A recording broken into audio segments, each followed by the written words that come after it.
247 orang tentera telah dinyaya oleh pemaju akibat kecuaian dan sikap sambil lewa dan tidak ada kecekapan segelintir pegawai-pegawai di bahagian pinjaman perumahan Kementerian Kewangan. Jadi saya nak tahu di sini ada satu kes yang melibatkan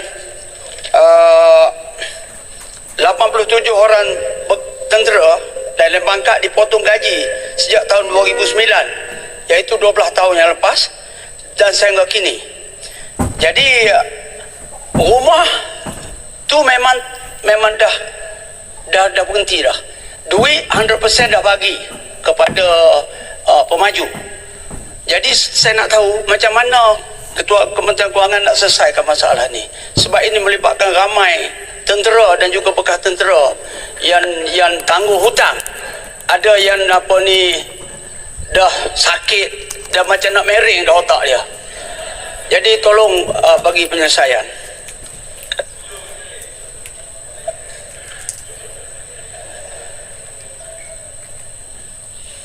So dia ni kes spesifik tentang 87 orang pegawai anggota tentera tersebut. Mungkin kalau secara lanjutnya boleh tulis surat kepada pejabat saya dan saya akan lihat dengan lebih lanjut lagi. Tapi saya dah bagi tahu tentang kaedah yang kita boleh membantu, termasuk berbincang untuk penjadualan semula di mana bayaran ansuran akan berkurangan daripada 20 hingga 40%, dan ini boleh dilanjutkan untuk 5 tahun. Dan jika selepas 5 tahun ni masih ada kes, dia boleh lanjutkan lagi.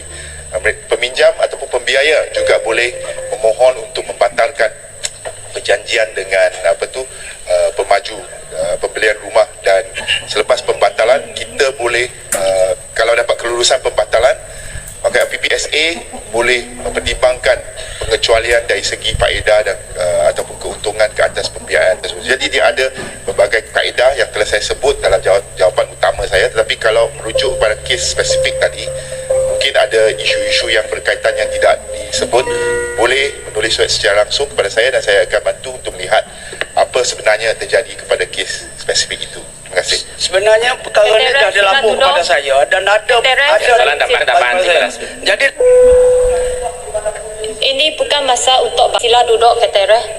Nanti jumpa dengan Timbalan Menteri. Saya jemput typing. Terima kasih Puan Timbalan.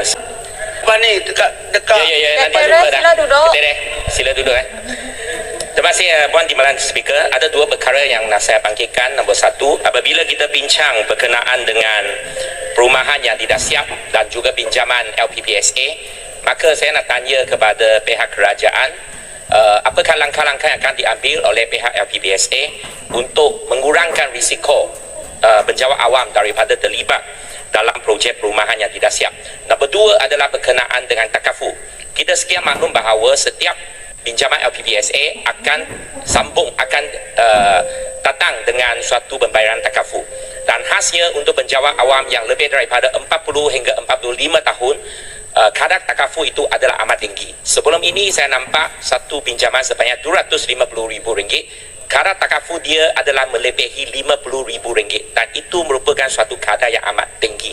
Sama ada LPPSA bersedia untuk mengambil satu pendekatan yang lebih fleksibel seperti institusi kewangan ataupun bank-bank, yang mana MRTA ataupun takafu ini dapat dikurangkan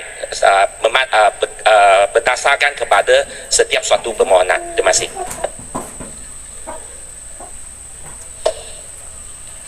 Saya tak bangun tadi sebab saya hormat speaker, tapi saya jemput Keteres untuk dah datang pun untuk bincang dengan maklumat lanjut. Dia dah kali bilangan belah sini semakin kuat. Bilangan sebelah sini semakin kuat. Selamat tinggal. Perlu langat. Jadi saya jawab dulu soalan. Dia ada dua soalan. Soalan pertama ialah tentang mengurangkan risiko peminjam terhadap projek-projek perumahan terbengkalai dan juga yang bermasalah.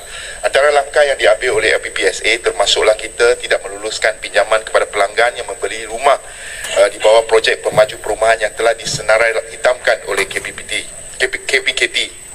Dan keduanya, kelulusan hanya diberi kepada pembiayaan kepada pemaju perumahan yang mempunyai lesen pemajuan perumahan dan permit iklan ataupun APDL yang diluluskan oleh KPKT.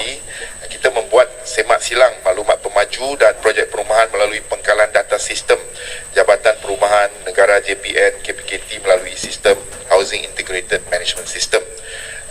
Jabatan juga bersama dengan Jabatan Perkhidmatan Penilaian Harta melakukan lawatan tapak secara rawak bagi mengesahkan pengeluaran wang pinjaman berbanding dengan keperatusan kemajuan kesiapan rumah, dan kita membuat pinjaman berdasarkan dokumen tuntutan peratusan kesiapan oleh pemaju perumahan yang telah disahkan melalui sijil pengesahan arkitek profesional.